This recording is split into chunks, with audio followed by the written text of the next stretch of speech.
warahmatullahi wabarakatuh. Halo anak-anak, bagaimana kabarnya hari ini? Alhamdulillah, luar biasa, tetap semangat, Allahu Akbar. Hari ini kita belajar mata pelajaran tematik muatan pelajaran IPA, materi perkembangbiakan pada tumbuhan. Sebelum kita memulai belajar pada hari ini, mari kita berdoa bersama-sama agar ilmu yang kita dapatkan nantinya bermanfaat untuk kita semua. Al-Fatihah. Hari ini kita belajar tentang perkembangbiakan pada tumbuhan. Salah satu ciri makhluk hidup adalah berkembang biak. Berkembang biak tujuannya untuk memperbanyak keturunan. Nah, seluruh makhluk hidup mengalami perkembangbiakan. Apa saja makhluk hidup itu? Manusia, hewan, dan tumbuhan. Nah, hari ini kita belajar tentang perkembangbiakan pada tumbuhan. Tumbuhan itu juga melakukan perkembangbiakan. Nah, perkembangbiakan pada tumbuhan dibagi menjadi dua macam, yaitu perkembangbiakan secara generatif dan perkembangbiakan secara vegetatif. Apakah itu perkembangbiakan secara generatif? Perkembangbiakan generatif itu bisa disebut dengan perkembangbiakan secara kawin atau seksual. Mengapa kok bisa disebut perkembangbiakan secara kawin? Nah, karena perkembangbiakan terjadi melalui peleburan sel kelamin jantan atau di sini adalah benang sari dan sel kelamin betina atau putih. Nah, sehingga disebut perkembangbiakan itu secara kawin karena adanya peleburan antara sel kelamin jantan atau benang sari dan sel kelamin betina atau putih. Nah, pada perkembangbiakan secara generatif ini hanya terjadi pada tumbuhan yang berbiji atau memiliki biji. Nah, sehingga pada tumbuhan berbiji ini memiliki alat perkembangbiakan yaitu berupa bunga.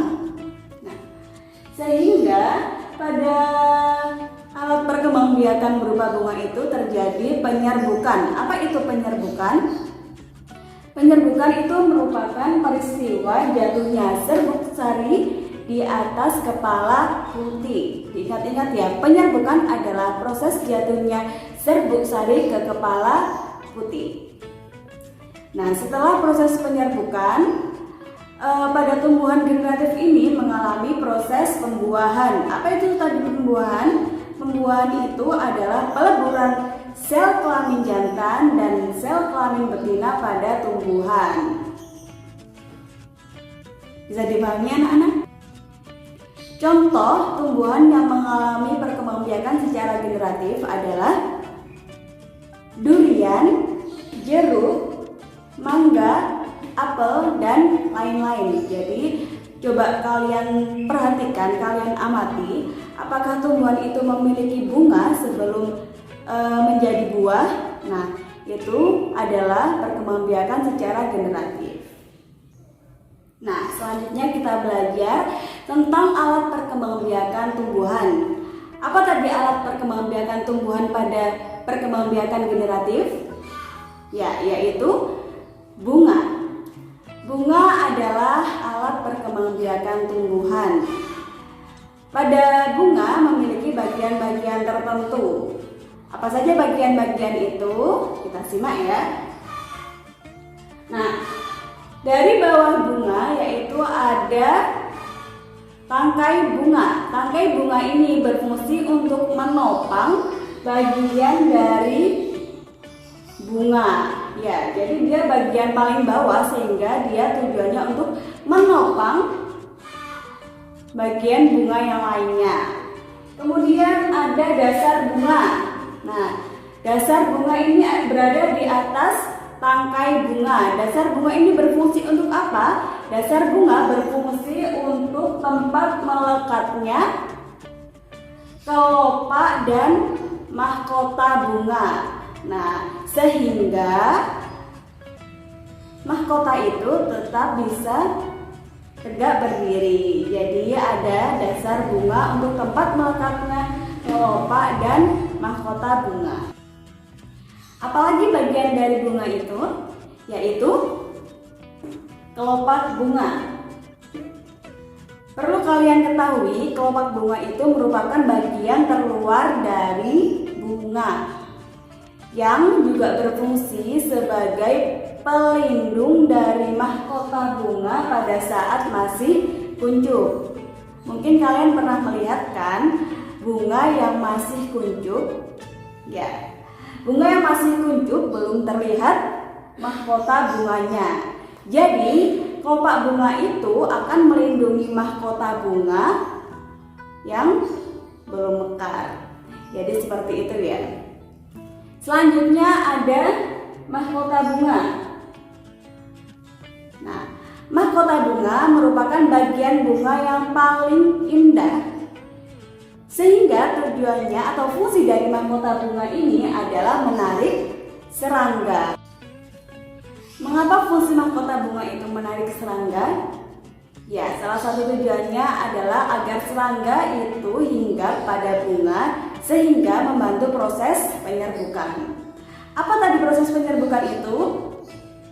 Proses penyerbukan adalah jatuhnya benang sari atau serbuk sari ke kepala putih. Nah, mana sih Bu Yumna yang disebut serbuk sari itu dan mana yang disebut putih itu? Nah, kita perhatikan ya. Oke. Di sini ada yang disebut kepala sari. Ini kepala sari. Kemudian bawahnya benang sari dan yang menopang ini adalah tangkai sari. Sehingga benang sari itu adalah atau terdiri dari kepala sari, benang sari, dan tangkai sari. Ini disebut benang sari. Lalu serbuk sarinya ada di mana Bu Yumna? Nah, serbuk sari ada pada kepala sari. Kalian pernah lihat mungkin apabila ada bunga itu kalian tiup, dia akan seperti ada butiran-butiran yang terbang. Nah, itu yang bisa disebut dengan serbuk sari. Nah, tadi kan yang disebut penyerbukan adalah jatuhnya serbuk sari ke kepala putih. Lalu mana yang disebut putih? Nah, putih itu ada di tengah dari bunga. Ini yang disebut dengan kepala putih dan ada yang menopang, yaitu yang disebut dengan tangkai putih. Jadi putih terdiri dari kepala putih dan tangkai putih. Ini yang disebut putih. Nah, proses penyerbukan itu terjadi karena jatuhnya serbuk sari ke kepala putih. Bisa dipahami anak-anak? Nah, bagaimana sih Bu Yumna sehingga sampai terjadi buah itu, prosesnya itu bagaimana? Nah, perkembangbiakan secara generatif tadi adalah perkembangbiakan melalui proses penyerbukan dan pembuahan. Tadi telah kalian pelajari, penyerbukan itu adalah jatuhnya serbuk sari ke kepala putih. Ya, ini adalah penyerbukan. Jatuhnya serbuk sari ke kepala putih. Nah, setelah proses penyerbukan, sehingga serbuk sari atau benang sari yang merupakan sel kelamin jantan dan putih yang merupakan sel kelamin betina pada tumbuhan bertemu dan melebur menjadi satu, kemudian sehingga membentuk bakal biji atau bakal buah. Nah, dari sinilah yang mengawali terbentuknya buah. Kalian pernah memakan buah? Apakah buah itu ada bijinya? Nah, dari situlah terbentuknya buah yang sering kalian makan itu. Nah, bakal biji ini selain fungsinya untuk dia akan menjadi buah, yaitu salah satu fungsinya untuk menghasilkan individu baru sehingga memperbanyak keturunan. Bisa dipahami ya anak-anak?